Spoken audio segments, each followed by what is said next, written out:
yang terbaik,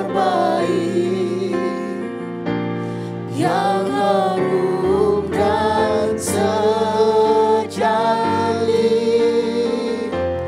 di hadapan Bapa-Mu. Yesusku, terimalah korban syukurku ini yang mengalir di hatiku sebagai penyembahanku. Sahabat Morning Grace yang dikasihi Tuhan, apa kabar pagi ini? Semoga semuanya tetap baik dan bersemangat. Nah, bagaimana juga nih dengan Juan, Yvonne, dan Romi? Pagi ini? Puji Tuhan, baik. Waduh, semangat semua ya. Mari kita isi pagi yang baik dan penuh berkat ini dengan kita awali dengan doa. Mari kita berdoa. Ya Tuhan, kami bersyukur diperjumpakan kembali di pagi yang cerah, pagi yang indah ini. Karena kami tahu setiap hari selalu baik kalau kami ada di dalam dan bersama Tuhan dalam segala sesuatu. Karena itu kami serahkan sepanjang pemberitaan firman ini, juga sepanjang hari ini dalam tangan perlindungan Tuhan. Terpujilah nama Tuhan. Amin.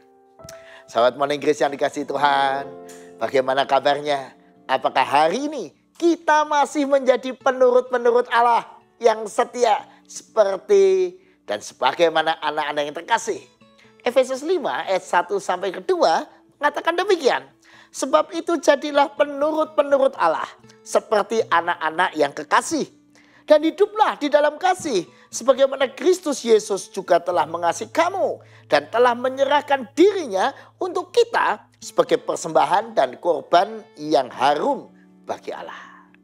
Mari kita nikmati hidup ini dan semakin nikmat kok hidup ini kalau kita menjadi penurut-penurut Allah sebagai anak-anak Allah yang dikasihnya. Nah, ngomong-ngomong soal sebagai anak-anak yang terkasih, pertanyaan saya buat semua sahabat Morning Grace. Bagaimana kita bisa menjadi anak-anak yang menyenangkan hati orang tua? Bagaimana caranya kita bisa membuat orang tua kita itu bahagia? Nah, mungkin ngomong-ngomong ini gimana nih, Von? Gini.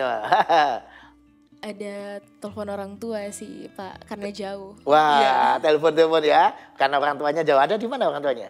Di Sulawesi, Pak. Di Sulawesi, ya. Di telepon orang tuanya senang, kita pun senang kan? Ya oke, ini seperti kalau hubungan kita dengan Bapa kan, Allah, Bapa Surgawi.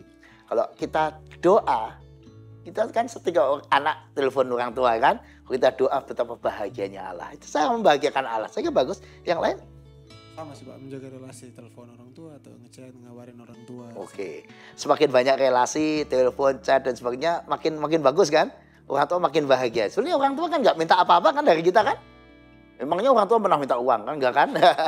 Orang tua nggak minta. Orang tua cuma minta dicintai kan? Saya kira Allah juga demikian. Allah tidak minta apa-apa dari kita. Wong kita juga nggak bisa memberi apa-apa kepada Allah kan? Tapi Allah minta kita mengasihinya. Karena Allah sudah mengasihi kita. Juan gimana nih kamu supaya membuat mama bahagia bagaimana nih? Yang biasa kamu lakukan apa? Oh, tidak malas-malasan. Bagus ini ya. Bagus ya. Supaya kita tidak malas-malasan, orang tua juga lihat anaknya menggerutu, malas-malasan, banyak masalah, stres juga orang tua kan. Jadi itu salah satu cara yang baik untuk membahagiakan orang tua. Demikian juga kita. Kalau kita ingin membahagiakan Bapa Surgawi, kita bisa melakukan ya seperti kita kepada orang tua di dunia ini tadi. Contoh-contoh yang bagus. Menjaga relasi kita, terus berkomunikasi, melakukan apa yang bisa kita lakukan dengan rajin, tidak jadi anak-anak yang bermasalah kan begitu. Nah, tapi yang paling penting sekarang dimulai dari apa? Kesadaran kita dulu. Apakah kita sadar bahwa kita ini anak-anak Allah? Nah, ini penting. Kadang-kadang kita sebagai orang Kristen sudah lama lahir sudah Kristen, kita lupa bahwa kita ini anak-anak Allah. Bukan sekedar orang Kristen. Bukan sekedar umat Tuhan. Bukan sekedar pengikut Yesus, kita ini diakui sebagai anak. Gimana rasanya dilayani sebagai anak, hubungan anak? Lebih lain kan? Bahkan kalau kalian pulang ke rumah, rasanya kan enak kan? Karena sebagai anak. Bayangin kamu tinggal di rumahmu sendiri di Sulawesi sana. Ya, dengan misalnya kamu tinggal di sebuah hotel, suka di mana? Suka di rumah sih Pak. Ya, kenapa? Padahal kan hotel maaf itu bintang 5 lagi, marmer lagi kan? Tempatnya lux. Kenapa suka di rumah? Lebih nyaman sih Pak, ada orang tua, ngeliat mereka. Sebenarnya yang menjadi inti persoalan itu tempatnya atau ada orang tuanya? Ada orang tuanya. Iya. Jadi inilah dalam hidup kita juga sama, Ivon. Kalau kita menghayati betul, saya ini anak-anak Allah. Ada Allah yang mengasihi aku. Waduh, itu membuat hidup kita tuh berubah. Membuat hidup kita beda. Kita mau ada di Indonesia, kita mau sedang mengalami pergumulan ini, sedang ada studi, sedang ini, itu enggak jadi takut. Kenapa? Ada Allah yang mengasihiku. Pertanyaan, sadar nggak kita ini anak? Kalau kita anak, pasti kita dijamin oleh orang tua kita kan? Orang tua itu selalu tanya kan, ayo gimana kamu, sehat nggak? Ya, makanya gimana? Masih ada duit? Ya, paling seneng itu ya pertanyaannya kan?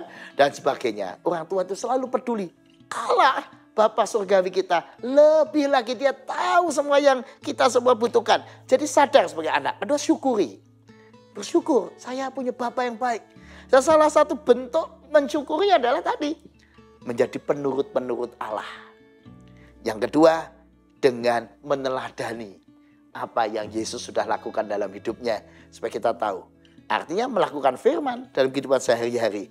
Nah, inilah yang tadi di dalam ayat kedua dikatakan, menyerahkan dirinya untuk kita. Yesus menyerahkan dirinya untuk kita dengan cara bagaimana? Dengan Yesus datang ke dunia, dengan Yesus sabar mendengarkan persoalan kita, dengan Yesus menjadi teladan hidup, dengan Yesus mengajar kita, dengan Yesus berkorban untuk kita, dengan Yesus mengampuni dosa kita dan memelihara kita. Jadi hidup Yesus itu contoh bagaimana menjadi anak Allah yang baik. Karena Yesus adalah anak sulung ya dari Bapa kan. Kita ini kan anak-anak karena Kristus. Tapi itu cuma istilah ya, anak sulung, karena Yesus bukan anak secara fisik kayak kita kan, anak orang tua sebagai suami istri lahir kita. Kalau Yesus kan tidak. Yang sulung itu dalam istilah yang metafisis. Artinya Yesus adalah yang yang keluar dari Bapa sebelum ada segala ciptaan ini. Dan karena Yesus adalah sang firman ya, yang keluar dari Bapa. Nah, lepas dari itu kita bisa belajar dari Yesus bagaimana cara menjadi anak Bapa yang baik. Yesus kan tadi mau datang ke dunia itu supaya dia mengerti sesamanya, mengerti kita maksud saya. Lalu sabar terhadap persoalan kita, lalu bisa menolong kita, menjadi teladan, mengajar, berkorban, mengampuni, memelihara kita. Nah, mari kita juga demikian sebagai anak yang terkasih. Kita dengarkan firman. Kita belajar mengerti orang lain. Kita belajar sabar pada orang lain. Menjadi manusia teladan dalam keseharian. Kita juga mengajar firman yang kita sudah dengar dari Bapa kepada orang-orang sekeliling kita. Kita belajar berkorban, belajar mengampuni. Demikian. Itu namanya Yesus tadi dalam kehidupannya menyerahkan dirinya untuk kita. Satu paket. Ya, menyerahkan dirinya bukan cuma sebagai pahlawan yang mengampuni kita, tapi juga menjadi teladan, juga mengajar dan sebagainya. Nah, kita juga diminta demikian terhadap sesama. Karena ayat yang kedua tadi mengatakan, hiduplah di dalam kasih sebagaimana Kristus Yesus telah mengasihi kamu. Kayak Yesus mengasihi kita tadi dengan satu paket kasihnya yang luar biasa. Kita pada orang tua, pada teman, pada sesama, yuk kita belajar mengerti orang lain. Belajar untuk sabar, jadi teladan, mengajar, juga belajar berani berkorban untuk orang lain, belajar mengampuni orang lain, ikut memelihara kehidupan yang baik. Nah, itu jadi kita bukan cuma menjadi anak, bangga, wah saya anak-anak Allah, saya orang Kristen. Jangan cuma itu, tapi kita menjadi manusia yang akhirnya menjadi orang yang gak cuma menerima kasih Allah, tapi betul-betul hidup sebagaimana Allah yang penuh kasih itu bagi sesama. Nah, ini saya punya ini, lilin ini, coba Romi, Ivan dan John coba perhatikan. Kalau ini lilinnya saya nyalakan, Sebenarnya saya mau pakai lilin beneran. Coba karena ini situasinya kita pakai ini ya. Kalau ini lilin, yang paling penting dari lilin ini, kalau lilin kan ada panasnya, kalau lilin ada cahayanya, ada sinar, ada apa lagi ya? Ada kayak pendaranya ya. Jadi ada cahaya, ada intinya itu kan panasnya. Setelah itu ada cahaya yang menyebar, penampilannya. Demikian juga kalau kita punya cinta atau kasih. Kasih kita itu akan memancar dari diri kita. Lah pancarannya bisa dalam bentuk macam-macam. Bentuk apa? Tadi ketaatan kita pada orang tua, sikap ramah kita bisa peduli kasih, kita menyatakan charity atau bantuan kita pada sesama, itu hanya sinarnya yang memancar. Tapi yang lebih penting adalah energinya. Ya energi cinta itu yang kita pancarkan sebenarnya. Nah energi cintanya itu kita dapat dari mana? Dari hubungan kita dengan Kristus. Kalau kita menerima Yesus, kita itu mencintai dengan penuh energi. Ya wujudnya apa kalau kita mencintai orang tua kita? Ya taat, menelpon, peduli, apa yang beliau butuhkan, kita coba lakukan dan sebagainya. Nah, kecintaan kita itu harus diwujudkan seperti cinta Allah pada kita. Diwujudkan secara nyata dari hidup Yesus, dari seluruh hidup kita juga Allah selalu memelihara. Karena itu mari kita juga seperti Yesus yang sudah mengorbankan hidupnya sebagai suatu persembahan yang harum dan kudus bagi Allah, ya, menyerahkan dirinya untuk kita sebagai persembahan dan korban yang harum bagi Allah. Demikian juga dengan kita. Mari kita juga belajar menjadi persembahan yang harum, yang kudus bagi kemuliaan Allah, supaya terus dalam sepanjang hidup kita nama Tuhan dimuliakan. Amin. Mari sahabat Penegis, kita akan menghayati dalam doa. Mari kita berdoa. Ya Tuhan, kami bersyukur karena pekerjaan-pekerjaan Tuhan itu dahsyat. Karena kasih Allah itu hebat. Sehingga kami dijadikan anak-anak Allah. Dicintai sebagai anak. Dipelihara sebagai anak. Dengan cinta yang begitu luar biasa melimpah. Dan kami ingin belajar hidup juga dengan cinta itu ya Tuhan. Kepada orang-orang sekeliling kami. Kami ingin belajar mencintai dengan penuh pengertian, kesabaran, dengan penuh pengorbanan, pengampunan. Dan kami juga ingin belajar menjadi teladan dan melakukan yang terbaik sebagaimana Kristus mengasihi kami. Terima kasih Tuhan sudah menjadi contoh bagaimana harusnya mengasihi. Dan berikanlah kami energi kasih itu supaya kami makin menyala-nyala dengan kasih dan kami boleh pancarkan dalam kehidupan sehari-hari. Dan kami rindu melalui hidup kami nama Tuhan dimuliakan. Baik hari ini, esok, maupun sepanjang masa. Terima kasih Tuhan. Amin. Mari sahabat Morning Grace, kita muliakan nama Tuhan dengan pujian berikut.